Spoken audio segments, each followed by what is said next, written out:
A kú déédé àsìkò yìí. Kókó inú ìwé ìròyìn la mú wá fún yín láti inú àwọn ìwé ìròyìn ilé wa. Orúkọ tèmi ni Ọmọgbémisọ́lá ọmọ Alọ́gọ̀madẹ̀. Àwọn olùgbé Àdéyí Avenue ní Bódìjà, ìlú Ìbàdàn, ìpínlẹ̀ Ọ̀yọ́ ti da ẹ̀bi ìdúgbàmù tí ó wáyé ní alẹ́ ọjọ́ Ìṣẹ́gun ru àwọn arúfin awakùsà ará Málì. Kò dín ní ènìyàn 3 tí ó di olóògbé, àwọn bíi 80 wà ní ilé ìwòsàn nígbà tí ilé tí ó wọ ọ̀pọ̀lọpọ̀ bílíọ̀nù náírà parun. Èyí ń wáyé bí Ààrẹ Bọ́lá Tinubu ṣe ké sí àwọn tí ọ̀rọ̀ kàn láti ṣe àwárí gbogbo àwọn tí ó lọ́wọ́ nínú ìwà aláìbìkítà tí ó dá àwọn olùgbé Ìbàdàn sí ríboríbo, kí wọ́n sì fi wọ́n jófin. Ààrẹ fi ìbánúkẹ́dùn rẹ̀ hàn bí ó ti ṣe àpèjúwe rẹ̀ gẹ́gẹ́ bí èyí tí ó bani lọ́kàn jẹ́. Olùgbé Àdéyí Avenue kan tí ó pe orúkọ ara rẹ̀ ní Apá níbi ìfọ̀rọ̀wánilẹ́nuwò pẹ̀lú akọ̀ròyìn lánàá sọ wípé kò sí awakùsà kankan ní agbègbè, bí ó ti da ẹ̀bi ìṣẹ̀lẹ̀ ọ̀hún ru àwọn awakùsà láti orílẹ̀-èdè Málì tí wọ́n ń gbé ní agbègbè. Ó ní ó yẹ kí ìjọba àpapọ̀ lé gbogbo àwọn arúfin awakùsà illegal miners kúrò lórílẹ̀-èdè. Apá ní alábàágbélé òun náà gbà pẹ̀lú òun wípé àdó olóró ni àwọn ará Málì ń lò fún ìwakùsà ni ó dún gbàmù. Ó ní bí ó bá jẹ́ wípé bárẹ́kè Òdógbó ni ìdúgbàmù yìí ti wáyé, àwọn ní oríṣiríṣi nǹkan tí wọ́n kó pamọ́ síbẹ̀. Irúfẹ́ irinṣẹ́ báyìí kò yẹ kí ó wà láàárín ibùgbé àdúgbò. Bí wọ́n bá sì gbé e sí àdúgbò, ó yẹ kí ó wà ní ibi tí oòrùn kò ní ti mú un, gẹ́gẹ́ bí àbá tòun. Ará Bódìjà mìíràn tí ó bá akọ̀ròyìn sọ̀rọ̀ tí ó pe orúkọ ara rẹ̀ ní Táíwò Sàlámì sọ wípé níṣe ni òkú èèyàn fọ́nká sílẹ̀ lálẹ́ ọjọ́ Àìkú. Èyí gbọ́dọ̀ wá sí òpin, kì í ṣe ní ìlú Ìbàdàn nìkan ṣùgbọ́n ní ìpínlẹ̀ Niger, Sokoto, ìlú Àbújá àti ibi gbogbo lórílẹ̀-èdè. Ó ní ẹkún òun ìpayínkeke ti pọ̀jù lórílẹ̀-èdè.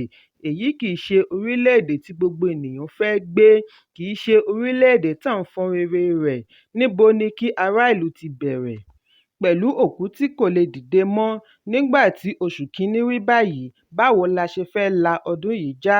Sàlámì ní àwọn ti pàdánù gbogbo nǹkan, ilé ti lọ, ọkọ̀ ti lọ, gbogbo ohun èlò inú ilé ó ti lọ pẹ̀lú, kódà gbogbo ohun ìní àdúgbò yìí ló ti lọ. Wọ́n gbọ́dọ̀ wó gbogbo àwókù ilé agbègbè yìí palẹ̀ nítorí gbogbo rẹ̀ ló ti sán sára. Èyí sì máa nílò ọ̀pọ̀lọpọ̀ bílíọ̀nù náírà. Ṣùgbọ́n nígbà tí gómìnà ìpínlẹ̀ Ọ̀yọ́ ṣe àbẹ̀wò sí ibi ìṣẹ̀lẹ̀ ìdúgbàmù àdó olóró, Ṣèyí Mákindé fìdí ẹ̀ múlẹ̀ wípé òkú sùn, ọ̀pọ̀ sì fi ara pa. Àwọn mìíràn fìdí ẹ̀ múlẹ̀ wípé àwọn gbúròó àdó olóró yìí láti ọ̀pọ̀lọpọ̀ kìlómítà sí ibi ìṣẹ̀lẹ̀. Mákindé ní ìwádìí lérèfé ṣe àfihàn wípé àwọn arúfin awakùsà tí wọ́n ń gbé ní agbègbè Bódìjà ni ó fa ìjàmbá tí ó wáyé. Ó ní ìwádìí sí àjọ Corporate Affairs Commission (CAC) ṣe àfihàn iléeṣẹ́ tí ó lọ́wọ́ nínú ìjàmbá yìí. Ó ní ìdúgbàmù yìí ṣe àfihàn bí àjọ àwọn bàbá onílé àti ìyá onílé agbègbè ṣe kọ̀ láti fi tó agbófinró létí iṣẹ́ tí àwọn awakùsà yìí ń ṣe ní agbègbè. Gómìnà fi kún un wípé àwọn ti ń gbìyànjú àti ṣe ìdánimọ̀ àwọn tí ó lọ́wọ́ nínú rẹ̀, bí ó tilẹ̀ jẹ́ wípé àwọn ti mọ ilé-iṣẹ́ tí ó gbé orúkọ ilẹ̀ òkèèrè jáde nínú ìwé ẹ̀rí láti ọ̀dọ̀ àjọ CAC. Àwọn kò ní ìdí láti fi ohunkóhun pamọ́ fún ará ìlú. Mákindé ní àwọn olùgbé agbègbè mọ̀ wípé irúfẹ́ àdó olóró bẹ́ẹ̀ wà lágbègbè, ṣùgbọ́n wọ́n kọ̀ láti ṣe ohunkóhun lé e lórí. Wọ́n kọ̀ láti fi tó àwọn aláṣẹ létí láti lè dènà irúfẹ́ ìjàmbá báyìí. Ní ọjọ́ iwájú, Mákindé ní òun yóò gba àṣẹ lọ́wọ́ Ààrẹ Tinubu láti kànńpá fún àwọn awakùsà kí wọ́n máa tọ́jú gbogbo ohun èlò tí ó jọ mọ́ ìdúgbàmù sí bárẹ́kè ológun. Bí wọ́n bá ti nílò rẹ̀, wọ́n á kàn padà sí ọ̀dọ̀ àwọn ológun àwọn ológun á sì sìn wọ́n dé ibi tí wọ́n ti nílò rẹ̀.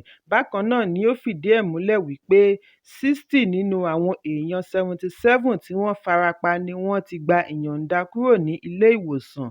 Nínú àtẹ̀jáde láti ọ̀dọ̀ amúgbálẹ́gbẹ̀ẹ́ ààrẹ Tinubu, Ajuringelale, ní Tinubu ti darí àjọ alámòjútó ìṣẹ̀lẹ̀ pàjáwìrì NEMA kí wọ́n ṣiṣẹ́ papọ̀ pẹ̀lú ìjọba ìpínlẹ̀ Ọ̀yọ́ láti tètè pèsè ohun amáyédẹrùn fún àwọn tí ó fara kááṣá ìjàmbá ọ̀hún.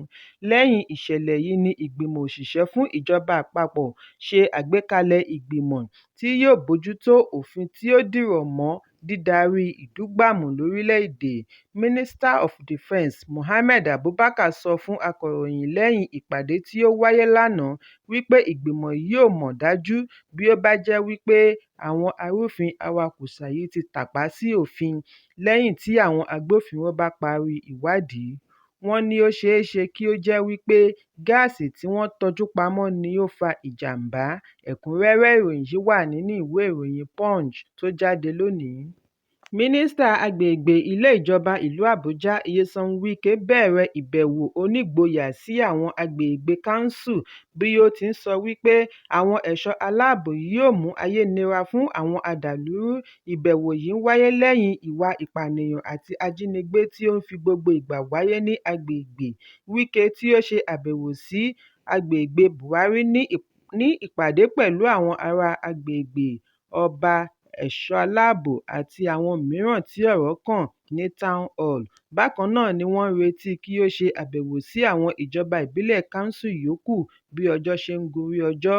Níbi ìpàdé yìí ni Wike ti kéde wípé ó tó gẹ́ẹ́, ẹni tó ń jábọ̀ fún àwọn ajínigbé kò ní lè sùn mọ́ láàrin àwọn èèyàn gidi.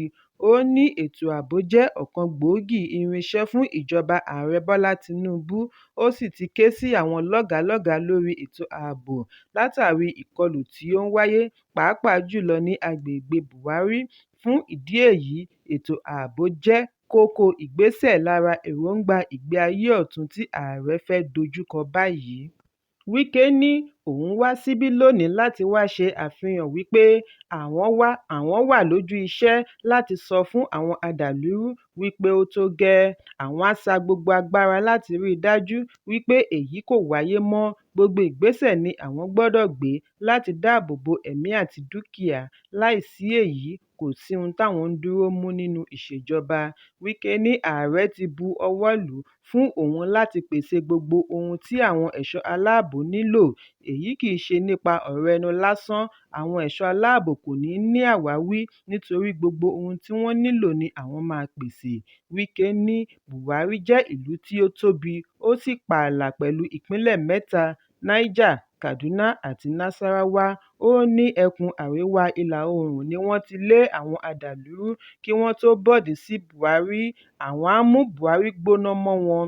Mínísítà wá rọ ará ìlú láti ní ìfọwọ́sowọ́pọ̀ pẹ̀lú àwọn ẹ̀ṣọ́ aláàbò, pàápàá jùlọ láti pèsè gbogbo àlàyé tí wọ́n nílò. Ó ní ó ṣeé ṣe kí alamí wà láàrin àwọn tí òun bá ní ìpàdé ṣùgbọ́n èyí kò kan òun. Ohun kan ṣoṣo tí ó dá òun lójú ni wípé kò sí oorun fún wọn mọ́. Ẹ̀kúnrẹ́rẹ́ ìròyìn yìí wà nínú ìwé ìròyìn Vanguard tó jáde lónìí. Ilé-ẹjọ́ gíga tó fìkàlẹ̀ sí Maitama ìlú Àbújá ti fi òǹtẹ̀ lu ìyọ̀ǹda gómìnà àná fún ilé-ìfowópamọ́ àgbà CBN Godwin Emefiele láti ní àǹfààní àti rìnrìn àjò láàrin orílẹ̀-èdè Nàìjíríà. Nínú oṣù kọkànlá ọdún tí ó kọjá ní ilé-ẹjọ́ gba onídùúró rẹ̀ pẹ̀lú ₦300 million àti onídùúró méjì.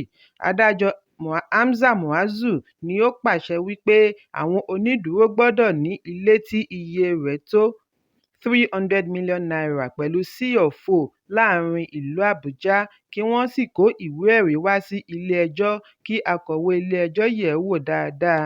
Bákan náà ni ilé-ẹjọ́ pàṣẹ kí Emefiele yọ̀ǹda gbogbo ìwé ìrìnnà sí ilé-ẹjọ́ kí ó dúró sáàrin ìlú Àbújá fún gbogbo àkókò ìgbẹ́jọ́.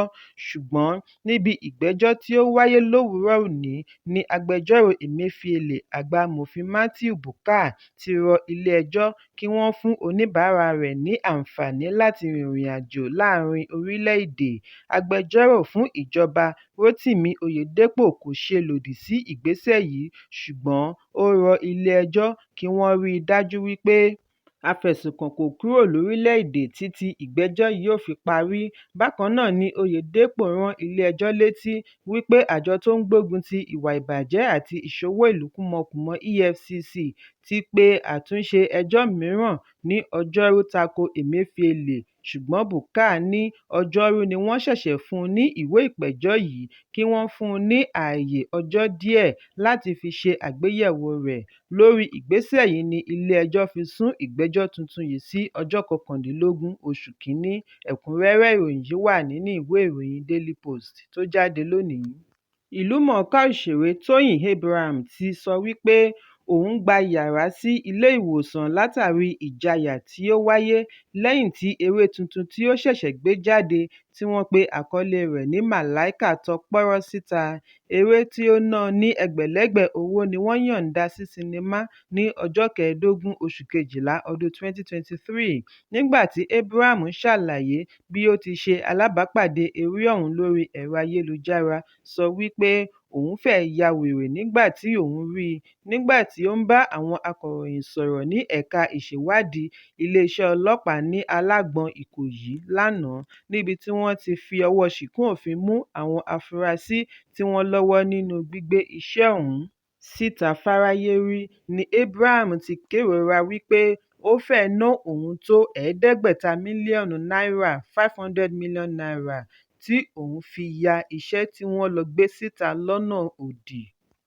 Ó ní ara òun kò tíì balẹ̀ rárá, ilé-ìwòsàn ni òun ti ń bọ̀, orí ẹ̀rọ amóhùnmáwòrán ni òun ti rí sinimá tí òun làágùn yà, níṣe ni ó jọ bí ẹni wípé ayé fẹ́ parẹ́. Gẹ́gẹ́ bí obìnrin, igbe ni òun ń sun, tí alámòójútó rẹ̀ fi ń dá òun lójú wípé kí òun fi ọkàn balẹ̀. Lójú ẹsẹ̀ ni ó bẹ̀rẹ̀ sí pè lórí aago, ó pe ọkọ rẹ̀, ó pe àwọn onímọ̀ ẹ̀rọ, wọ́n pe Google, pe Telegram. Lẹ́yìn èyí ni wọ́n rí ààyè àti gé ojú ìlà link kí Google tó bẹ̀rẹ̀ sí fi àtẹ̀jíṣẹ́ ránṣẹ́ emails, níbi tí wọ́n ti fi dá wọn lójú wípé àwọn ti gé ojú ìlà. Abraham ṣàlàyé bí òun ṣe kọ́kọ́ rawọ́ ẹ̀bẹ̀ sí ọ̀kan nínú àwọn afurasí ọ̀daràn yìí, tí ọ̀kan nínú wọn ń da òun ríboríbo lórí iṣẹ́ tí òun làágùn yà. Ó ní èyí kì í ṣe nípa tòun nìkan, ṣùgbọ́n fún àǹfààní àjọ sinimá lórílẹ̀-èdè, nítorí àwọn kò ní ọ̀nà mìíràn ju iṣẹ́ eré lọ. Ìdí nìyí tí òun ṣe gbọ́dọ̀ gbógun ti àwọn ajíṣẹ́ oníṣẹ́ piracy. Ẹ̀kúnrẹ́rẹ́ ìròyìn yìí wà nínú ìwé ìròyìn Punch tó jáde lónìí. Kókó ní ìwé ìròyìn àsìkò yìí kò ní jù báyìí lọ. Ẹ pàdé mi ní ìrọ̀lẹ́ fún àkọ́tun. Kí a tó lọ, ẹ má ṣaláì fi àríwísí yín ránṣẹ́, ìyẹn comment, kí ẹ sì bá wa subscribe sójúnà wa lórí YouTube kí Kókó ní ìwé ìròyìn lè máa tẹ̀ yín lọ́wọ́ ní kíákíá.